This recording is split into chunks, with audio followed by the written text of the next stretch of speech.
viens nous toucher, Seigneur, viens agir en nous, Seigneur, brûle en nous, Seigneur, agis en nous, Seigneur, en ce jour, Seigneur, que ton Esprit Saint descende sur nous, Seigneur, que tu brûles en nous, Seigneur, Seigneur, nous te louons, Seigneur, nous allons chanter pour toi, Seigneur, nous allons t'adorer, Seigneur, aujourd'hui, Seigneur, car c'est un jour saint, Seigneur, car c'est un grand jour, Seigneur, nous te louons, Seigneur, nous te louons, Seigneur, que ta puissance descende, Seigneur, que ton feu descende, Seigneur, que ton feu descende, Seigneur, en ce lieu, Seigneur, que ton nom résonne en ce lieu, Seigneur, que ton nom résonne, Seigneur, Seigneur, toi qui es grand, Seigneur, toi qui es le Dieu de Sion, Seigneur, toi qui es le Dieu d'Israël, Seigneur, nous te louons, Seigneur, en ce jour, Seigneur, nous te remercions pour tout, Seigneur. Louange et gloire à ton nom, alléluia, alléluia, Seigneur Dieu de l'univers, alléluia, alléluia, louange et gloire à ton nom, alléluia, alléluia, Seigneur Dieu de l'univers, alléluia, alléluia, gloire à Dieu, au plus haut des cieux, gloire à Dieu, au plus haut des cieux, louange et gloire à ton nom, alléluia, alléluia, Seigneur Dieu de l'univers, alléluia, alléluia, venez chantons notre Dieu, alléluia, alléluia, c'est lui notre Créateur, alléluia, alléluia, pour nous il fit des merveilles, alléluia, alléluia,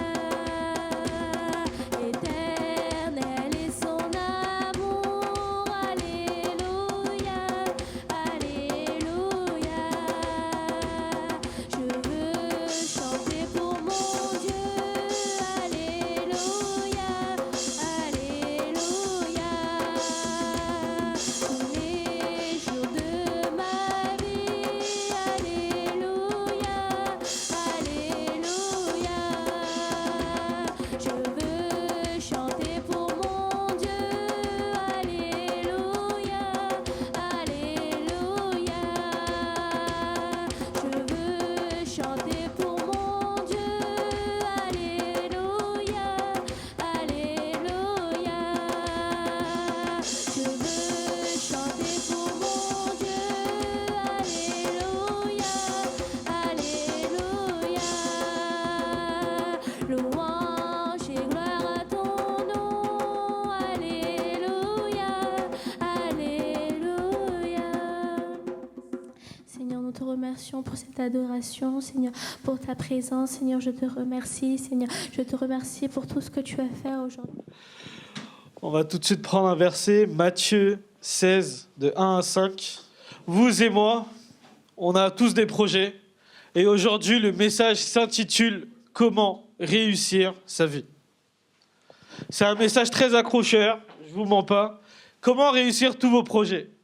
C'est comment réussir votre vie. Comment réussir tout ce que vous allez entreprendre. Mais on va commencer avec un verset très simple qui nous donne une base. Matthieu 16, de 1 à 5. Si tu l'as, est-ce que tu peux me le dire? Le lire, pardon. Lui demandèrent de leur faire voir un signe venant du ciel. Jésus leur répondit, « Le soir vous dites, il fera beau car le ciel est rouge, et le matin il y aura de l'orage aujourd'hui, car le ciel est d'un rouge sombre. Hypocrite, vous savez discerner l'aspect du ciel, et vous ne pouvez pas discerner les signes des temps. Une génération mauvaise et adultère réclame un signe. Il ne lui sera pas donné d'autre signe que celui de Jonas. » On va s'arrêter là. Bon, un peu de contexte, bon, on l'a lu un peu dans le tas. Le contexte est le suivant. Il y a des pharisiens qui viennent voir Jésus. Il y a des personnes qui viennent voir Jésus pour le piéger. Il lui demande, fais un miracle, s'il te plaît. Et lui, il répond non. Chaque chose en son temps. Vous pouvez prédire la météo, vous pouvez prédire qu'il y a du soleil, vous pouvez prédire qu'il y aura de la pluie à travers les nuages, mais vous ne pourrez pas prédire ce que je vais faire. Vous ne pourrez pas prédire mes miracles. Est-ce que tu peux continuer à lire ? Une génération mauvaise et adultère réclame un signe. Il ne sera pas donné d'autre signe que celui de Jonas, le prophète. Puis il les quitta et s'en alla. En passant sur l'autre rive, les disciples avaient oublié de prendre des pains. Jésus leur dit, « Attention, méfiez-vous du levain des pharisiens. » Donc là, on va s'arrêter. On se rend compte que les disciples, ils ont oublié de prendre les pains. Ils vont en voyage, ils se rendent compte qu'ils ont oublié quelque chose. Et là, qu'est-ce que Jésus dit ? Jésus leur dit, « Attention, méfiez-vous du levain des pharisiens et des sadducéens. » Donc là, il répond quelque chose qui est complètement à côté de la plaque. Ils ont oublié le pain pour nourrir des autres personnes. Ils ont oublié le pain pour faire leur mission. C'est comme si vous venez à l'église et vous oubliez votre Bible. Et là, Jésus vous répond, ne vous laissez pas séduire par les sadducéens. Est-ce que tu peux continuer à lire jusqu'au 12 ? Les disciples raisonnaient en eux-mêmes et disaient, « C'est parce que nous n'avons pas pris de pain. » Jésus, le sachant, leur dit, « Hommes peu de foi, pourquoi raisonnez-vous en vous-même sur le fait que vous n'avez pas pris de pain ? Ne comprenez pas vous encore et ne vous rappelez pas vous plus les 5 pains de 5000 hommes et combien de paniers vous avez emportés, ni les 7 pains des 4000 hommes et combien de corbeilles vous avez emportés. » Mais moi, je ne vous ai pas expliqué une chose avant de vous donner autant de contexte. C'est que là, les disciples, ils ont oublié leur Bible, ils ont oublié leur pain. Mais Jésus, avant tout ça, il avait fait quelque chose de très important. Il avait nourri plus de 5000 hommes. Donc là, les disciples, ils ont vu Jésus nourrir 5000 hommes, mais ils se posent quand même la problématique, « Ah, j'ai oublié mon pain ». Jésus est capable de faire un miracle qui nourrit chacune des personnes d'entre vous ici, mais vous vous souciez d'une chose qui n'est pas forcément importante. Ils ont oublié que le créateur du pain était avec eux. Est-ce que tu peux prendre Matthieu 15, 32 ? Jésus appela ses disciples et leur dit, « Je suis rempli de compassion pour cette foule, car voilà 3 jours qu'ils sont près de moi et ils n'ont rien à manger.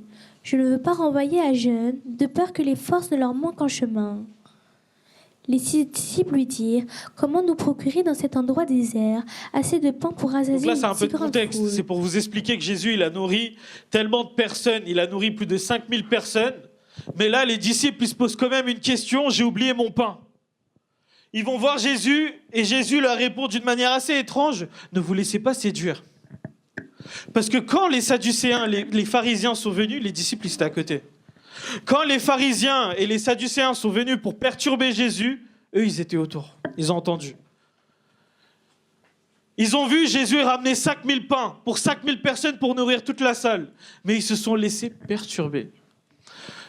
La mission d'un disciple est la suivante, propager la parole, propager que Jésus est le Messie. C'est ça leur mission. Mais à cause de ces pharisiens qui ont essayé de détourner l'attention, ils n'y arriveront pas.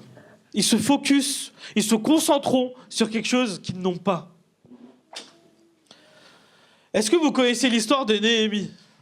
Ça tombe bien parce qu'on va le prendre. Tu vas prendre Néhémie 1, de 1 à 5 pour vous expliquer un peu le contexte. Là, le contexte est le suivant. Vous avez une mission. Vous avez des projets. Pour certains, c'est de trouver une alternance. Pour certains, c'est de trouver un travail. Pour certains, c'est de trouver une voiture. Pour certains, c'est d'avoir une maison. Pour certains, c'est de se marier. Dans Néhémie 1, de 1 à 5, si tu peux me le lire, s'il te plaît. Durant le mois de Kisleu, la 20e année du règne d'Artaxerxès, alors que je me trouvais à Suse, la capitale, Anani, l'un de mes frères, est arrivé avec quelques hommes de Juda. Ils arrivent avec quelques hommes de Juda, qu'est-ce qui se passe ? Je les ai interrogés au sujet des Juifs, rescapés de la déportation, et au sujet de Jérusalem. D'accord. Ils m'ont répondu, les rescapés de la déportation se trouvent là. Alors la province, au comble du malheur et du déshonneur, la muraille de Jérusalem est pleine de brèches et ses portes ont été réduites en cendres. D'accord. Là, on se rend compte d'une mission. Il est triste. Néhémie, il entend une chose. Là, Jason, il vient me voir et il me dit, écoute, l'endroit d'où tu viens, c'est détruit. L'endroit de tes ancêtres, c'est détruit. Et là, on peut continuer à lire. C'est ce qu'il entend. C'est ce qu'il est triste au fond. À cette nouvelle, je me suis assis, j'ai pleuré et j'ai porté le deuil durant des jours, jeûnant et priant devant le Dieu du ciel. Il prie devant le Dieu du ciel. J'ai dit, Éternel Dieu du ciel, Dieu grand et redoutable, toi qui conserves ton alliance et ta bonté, Toi qui as vu les souffrances de cette personne, je pense que vous le voyez déjà aux médias. Toi qui vois la souffrance de ces personnes-là, à ceux qui t'aiment et qui respectent tes commandements, je t'en prie, prête-moi une oreille attentive et que tes yeux soient ouverts. Écoute la prière que moi, ton serviteur, c'est simple. Sa mission est la suivante, c'est de rebâtir les murs de Jérusalem. C'est ça sa mission.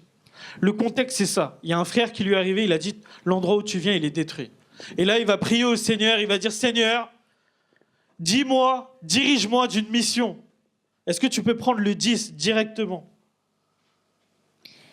ils sont tes serviteurs et ton peuple, ceux que tu as rachetés par ta grande Ça, c'est sa puissance. prière qu'il fait auprès du Seigneur.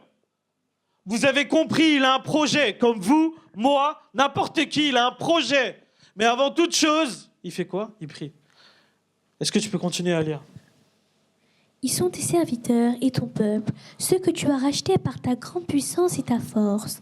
Seigneur, prête donc une oreille attentive à la prière de ton serviteur Prête donc une oreille attentive à l'oreille de ton serviteur, et à celle de tes serviteurs qui prennent plaisir à craindre ton nom. qui prenne plaisir à craindre ton nom.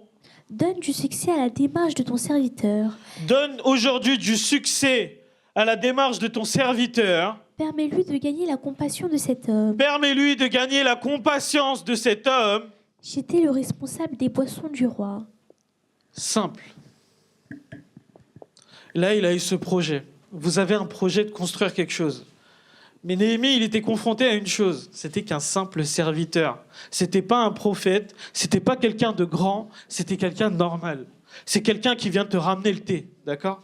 Et lui, il parlait au roi. Et le roi lui dit, pourquoi t'es triste ? Et Néhémie lui répond, l'endroit d'où viennent mes ancêtres est en train d'être détruit. C'est pour ça que je suis triste. Imaginez-vous, c'est pas un prophète, c'est pas un grand homme, c'est un homme basique. C'est quelqu'un que vous rencontrez à la gare qui vous propose une bouteille d'eau. Et lui, il a un projet dans son cœur, c'est de rebâtir Jérusalem. Et là, qu'est-ce que c'est cette prière-là ? Donne aujourd'hui du succès à ton serviteur. Il y a une prière dès le départ. Tu vas prendre Néhémie, on va sauter des chapitres parce qu'on n'a pas assez de temps. Néhémie 2, de 7 à 8. Quelle est la réponse de ce roi ? Quelle est la réponse de cette prière qui a été faite avec le cœur ? Puis j'ai dit au roi, si tu le juges bon, qu'on me donne des lettres donnant instruction au gouverneur de la région située à l'ouest de l'Euphrate. Et là, c'est le moment où il va demander au roi. Il va dire, mon roi, je viens te servir le vin avec tristesse. Est-ce que tu m'accordes d'y aller ? Continue. De me faciliter le passage jusqu'à mon arrivée en Juda, qu'on me donne aussi une lettre destinée à Asaph, le responsable des forêts royales, afin qu'il me fournisse le bois de charpente nécessaire pour les portes de la forteresse, adjacente au temple, pour la muraille de la ville et pour la maison que j'occuperai. Le roi me donna ces lettres, car la bonne main de qui ? Qu'est-ce qui a écrit Jason ? De mon Dieu était sur moi. Projet qui marche. Vous avez le feu vert. Vous pouvez rentrer. Jésus a fait le miracle. Jésus a nourri 5000 hommes dans la salle. Il a répondu à un besoin. Votre projet. Vous avez n'importe quel projet aujourd'hui. Et forcément, quand vous avez un projet, je pense que, vous le savez, vous ferez face à des critiques. Dès qu'il commence son projet, tu vas prendre Néhémie 2, 18, pendant que je parle, pendant que j'explique. Vous allez faire un projet. Et pour que vous réussissiez, surtout dans le nom de l'Éternel, il y aura forcément des personnes contre vous. Il y aura forcément des personnes qui seront pas forcément d'accord avec ce que vous faites. Tu peux me le lire ? Puis je leur ai raconté comment la bonne main de mon Dieu avait reposé sur moi et leur ai rapporté les paroles que le roi m'avait adressées. Ils ont dit, le pouvons-nous et mettons-nous au travail. Là, c'est le contexte. Là, il va voir toutes ces personnes-là, il va dire, venez, on va construire. On va construire les murs, encore une fois. Et tout le monde se dit, tout le monde s'enjaille, tout le monde se dit, ok, on va faire une bonne chose et on va y aller. Et qu'est-ce qui est dit après ? Ils ont dit, le pouvons-nous et mettons-nous au travail. D'accord. Et ils se sont fortifiés dans cette bonne décision. Ils se sont fortifiés dans cette bonne décision. Vous-même, serviteurs de l'Église, vous fortifiez dans cette bonne décision. Vous allez avec courage, avec beaucoup d'espoir. Continue. Sambala le Horonite, Tobija, le fonctionnaire ammonite et Geshem l'arabe ont appris ce qui s'était passé. Ils se sont moqués de nous et nous ont traités avec mépris. Ils ont dit, que faites-vous donc ? Seriez-vous en train de vous révolter contre le roi ? Ça commence. En plus, ils sont 3. Vous voyez bien qu'ils se sont fortifiés. Ils sont tous dit, on va le faire, on va le faire. Il y a 3 personnes qui arrivent comme ça. Vous faites quoi, là ? Vous avez l'autorisation de faire ça ? Ça commence comme ça.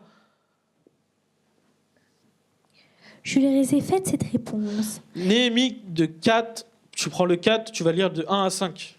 Parce que ce n'est pas les seules personnes à le critiquer.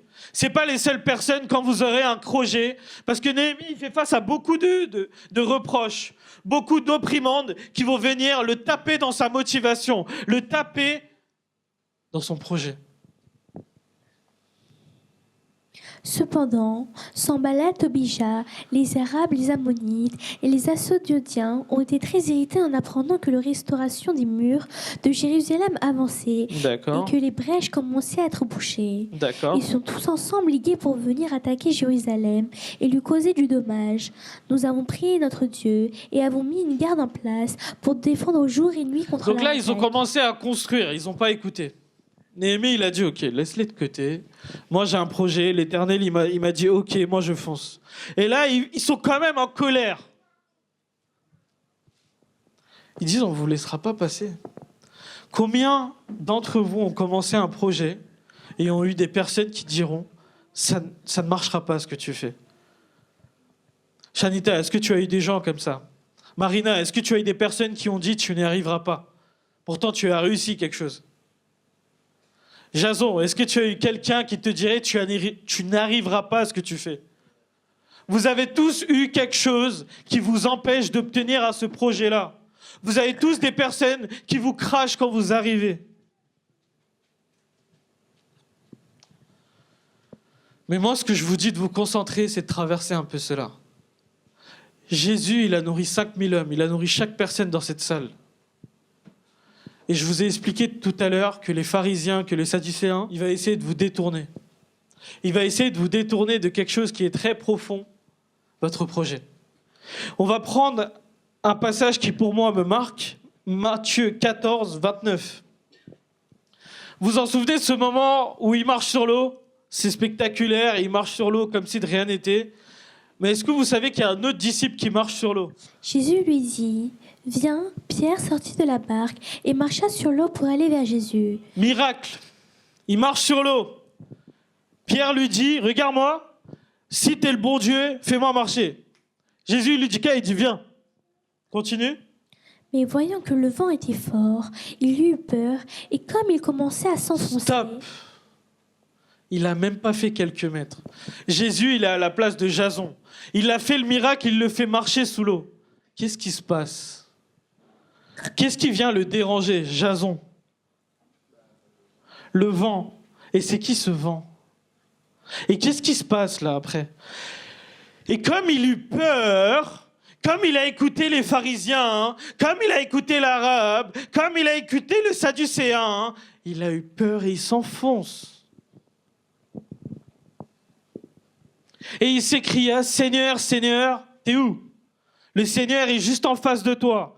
La preuve, continuez à lire. Mais voyant que le vent était fort, il eut peur et commençait à s'enfoncer. Il s'écria, Seigneur, sauve-moi.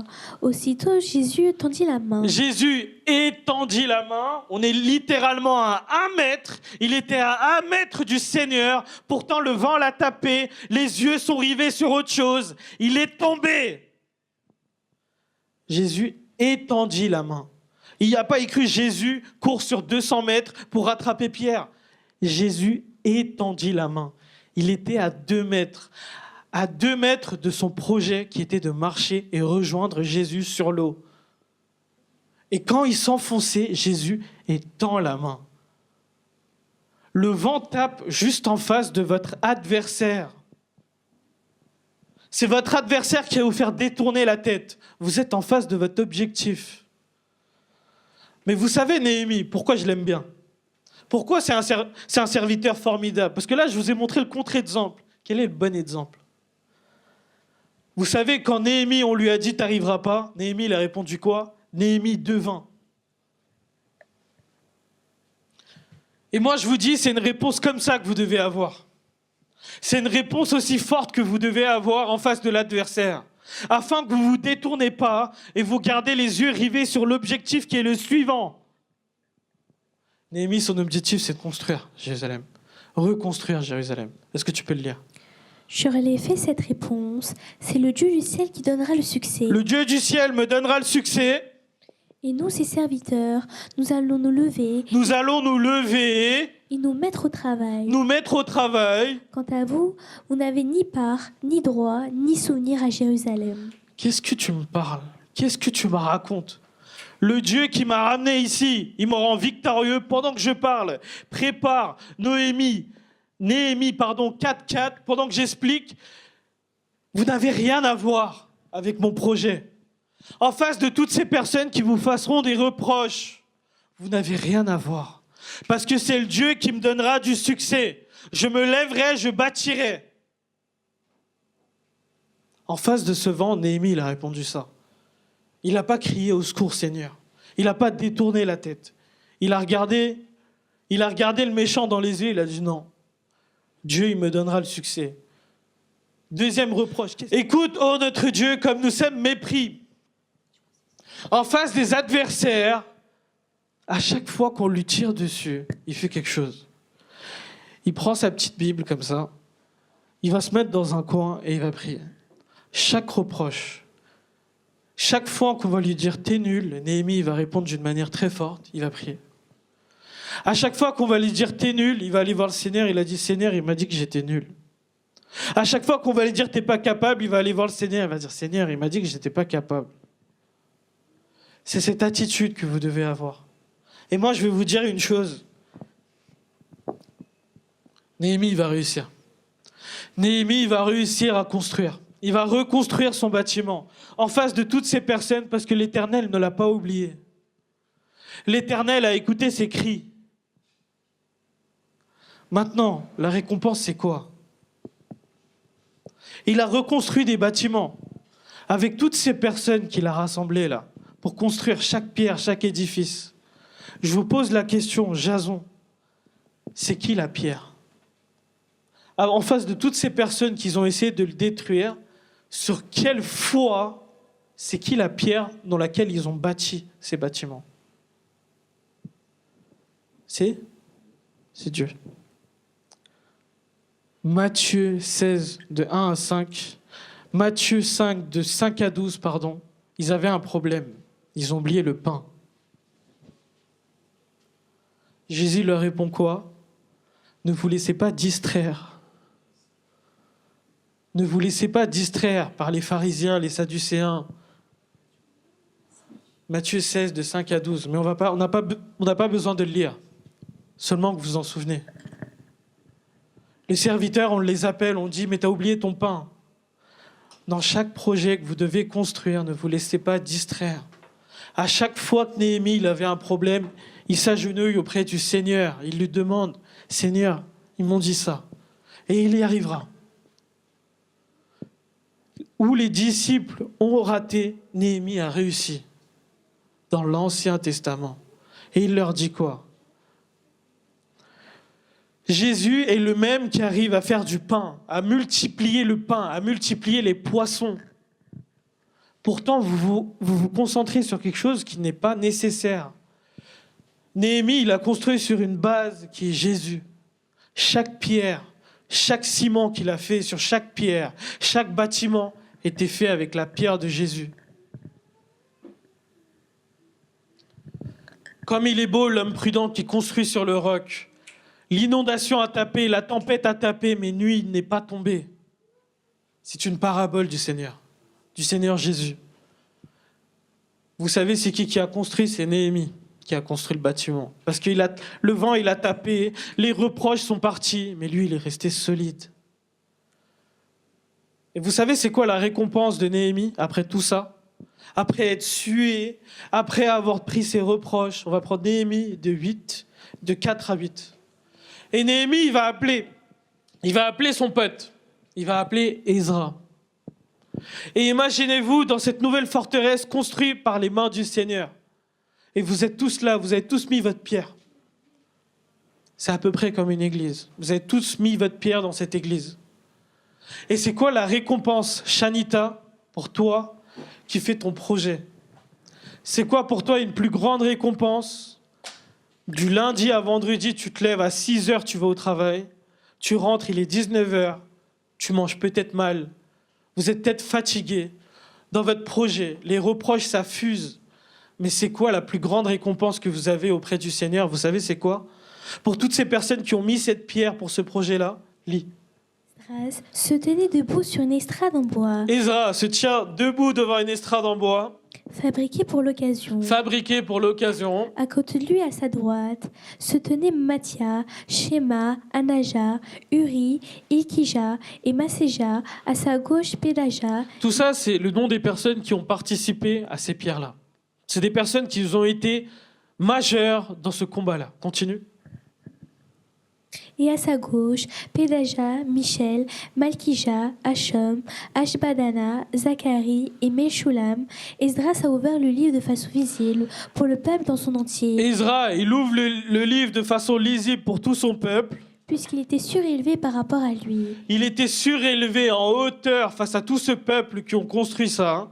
Et lorsqu'il a fait ce geste, tout le peuple s'est mis debout. Tout le peuple s'est mis debout parce qu'ils ont vu la personne qui les a gardés jusqu'ici. Et Esdras a béni l'Éternel, le grand Dieu, et tous les membres du peuple ont répondu « Amen, Amen » en levant les mains, puis ils se sont prosternés et ont adoré l'Éternel, le visage contre terre. Continue. Josué, Bani, Chérébia, Jamin, Akub, Shabétaï, Odija, Maséja, Kilita, Azaria, Josabad, Hanan et Péléja, qui étaient lévites, expliquaient la loi au peuple, et celui-ci est resté debout sur place. D'accord. Il lisait distinctement dans le livre de la loi. Il lisait distinctement dans le livre de la loi.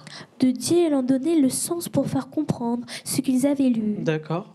Le gouverneur Néhémie, le peuple et scribe Esdras et les Lévites qui donnaient des explications ont dit à l'ensemble du peuple: ce jour est un jour saint pour l'Éternel, votre Dieu. Ne prenez pas le deuil et ne pleurez pas. En effet, le peuple tout entier pleurait à l'écoute des paroles de la loi. Et Stop. Pour votre combat, l'Éternel, il vous a ramené ici. Vous savez, c'est quand le moment de pause? C'est le dimanche. Pour les gens qui travaillent le dimanche. Pour ceux qui l'ont déjà fait, vous avez l'impression que la vie, elle continue. Vous avez l'impression qu'il n'y a pas de pause. Pour vous qui font des projets du lundi à vendredi, il y a un repos. Regardez toutes ces personnes qui ont construit là. Il n'y a que ce moment-là, ils pleurèrent de joie. Parce que là, c'est quelque chose de symbolique. Ils ont travaillé jour et nuit. Ezra, il ouvre la Bible, il commence à pleurer. Parce qu'ils savent, celui qui a donné la victoire, c'est l'Éternel. Amen. Amen. Il n'y a qu'un seul Dieu qui vous donnera cette victoire. Il n'y a qu'un seul Dieu qui vous donnera une vie pour continuer, un sens à vos projets. Le titre de ce message, c'est « Comment réussir votre vie ?» Avant votre projet, priez. Pendant votre projet, priez. Ne vous laissez pas séduire. Ne vous laissez pas détourner, parce que l'Éternel, même si vous détournez, il tend la main. Il n'a pas couru, il tend la main. Il a déjà fait le miracle de te donner cette vie. Il a déjà fait le miracle de te faire marcher. Il t'a déjà donné le miracle de venir à l'église. Profite de cette chance. Vous avez chacun d'entre vous un projet qui vous est donné, avec pleurs, avec douleur. Faites comme Néhémie. Seigneur, il a été méchant envers moi. Comment je peux lui montrer? L'Éternel qui est avec moi donnera mon succès. Cette simple parole suffit à construire. Vous voyez les pleurs, vous voyez la joie que ressent ce peuple. Pierre par pierre, ils ont construit une église. Ils ont ramené un sacrificateur. Le sacrificateur, il ouvre la Bible. Il y a des traducteurs à côté pour chaque personne. Ils pleurent. Ils disent, mais c'est ça c'est ça qui m'a fait traverser. C'est ça qui m'a fait traverser la tempête. Il n'y a pas autre chose. On revient à la même chose. Le même Dieu qui vous a élevé de la mort, qui vous a donné la solution, c'est le même Dieu qui sera la pierre fondatrice pour tous vos projets. C'est ça, réussir. Si vous êtes prêt à prendre le chemin un peu plus compliqué, si vous êtes prêt à faire des sacrifices, si vous êtes prêt à vous donner pour un projet qui vous tient cœur, l'Éternel vous dit aujourd'hui, je serai ta pierre fondatrice. Je serai le succès. Je serai la fondation de ton projet. Dans chaque projet que vous avez, je vous le dis, du fond du cœur, c'est pas parce que vous avez fait une prière au début que ça suffit. À chaque étape. Du lundi au vendredi, ils ont travaillé. Et la récompense, c'est le dimanche. C'est le seul jour où ils peuvent dire « Dieu, tu es bon. Dieu, tu m'as sauvé. Amen. » Et je vais vous dire une chose. Néhémie, c'était qu'un simple donneur de vin. C'était un mec simple. C'est un mec comme vous et moi. Mais un mec qui avait un projet au fond du cœur, qui l'a mis aux yeux de l'Éternel et qui allait au bout. C'est pas un prophète, c'est un mec normal. C'est un mec comme vous et moi. Vous voyez comment les personnages dans la Bible, ils sont simples. Pourtant, des prophètes qui marchent sur l'eau, ils ne comprennent pas. Pourtant, des disciples qui font des grands miracles, qui voient Jésus faire le miracle, ils ne comprennent pas. Simple. Un projet, vous le donnez au Seigneur. Avec peur, avec crainte, avec larmes. Et vous vous battez. Vous ne laissez pas séduire. Gardez le cœur droit. On va prendre un dernier verset pour finir ce message-là. On va prendre Matthieu 20, le 25. Et on va finir là-dessus. Jésus les appela et leur dit, « Vous savez que les chefs des nations dominent sur elles et que les grands tiennent sous leur pouvoir. Ce ne sera pas le au milieu... » Vous voulez être le plus grand? Vous voulez réussir dans votre vie? Voici ce que Jésus vous dit. Est-ce que tu peux le lire? Jésus les appela et leur dit, « Vous savez que les chefs des nations dominent sur elles et que les grands tiennent sous leur pouvoir. Ce ne sera pas le cas au milieu de vous, mais si quelqu'un veut être grand parmi vous, il sera votre serviteur. Et si quelqu'un veut être le premier parmi vous, qu'il soit votre esclave. C'est ainsi que le Fils de l'homme est venu, non pour être servi, mais pour servir et donner sa vie en rançon pour beaucoup. » Amen. C'est pour ça que Jésus, il est capable de vous dire « Je suis le chemin ». Parce qu'il n'y a personne d'autre qui le fait comme lui. Il n'y a personne d'autre qui est destiné à être roi, mais qui se comporte comme un esclave auprès de toi. Il n'y a personne d'autre qui est un roi, qui est capable de faire des miracles, qui est capable de te donner la vie. Mais il n'y a personne d'autre qui sera capable de te mettre à tes pieds et dire « Reviens, s'il te plaît ». Je l'ai dit dans le dernier message. Vous trahirez le Seigneur 3 fois, mais le Seigneur 3 fois, Jésus, il vous demandera « Est-ce que tu m'aimes ?» Il n'y a qu'un seul homme qui est capable de faire ça, Jésus. Et si vos projets, vous voulez être grands, vous voulez avoir des grandes possessions, tout ça, apprenez à être au bas déjà. Apprenez à être un esclave.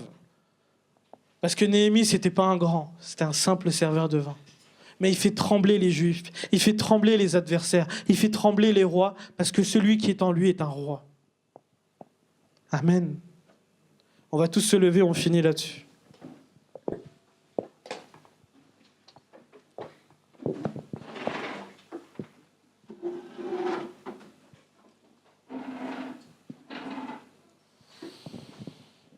Seigneur, en ce jour, Seigneur, je te remercie pour la parole que tu nous as donnée, Seigneur.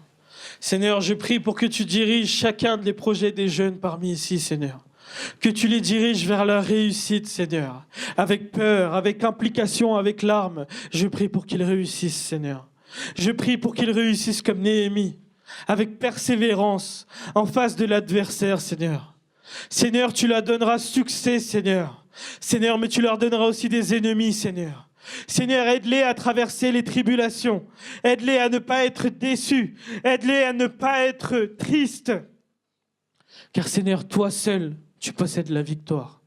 Toi seul, tu élèves celui qui était dernier. Je remets chaque projet de ces jeunes entre tes mains, Seigneur. Je prie pour que tu les donnes leur force. Donne-leur la force. Donne-leur la force de traverser la tempête, Seigneur. Qu'en toute chose, ton nom puissant soit élevé. Je prie au nom puissant de Jésus-Christ. Amen.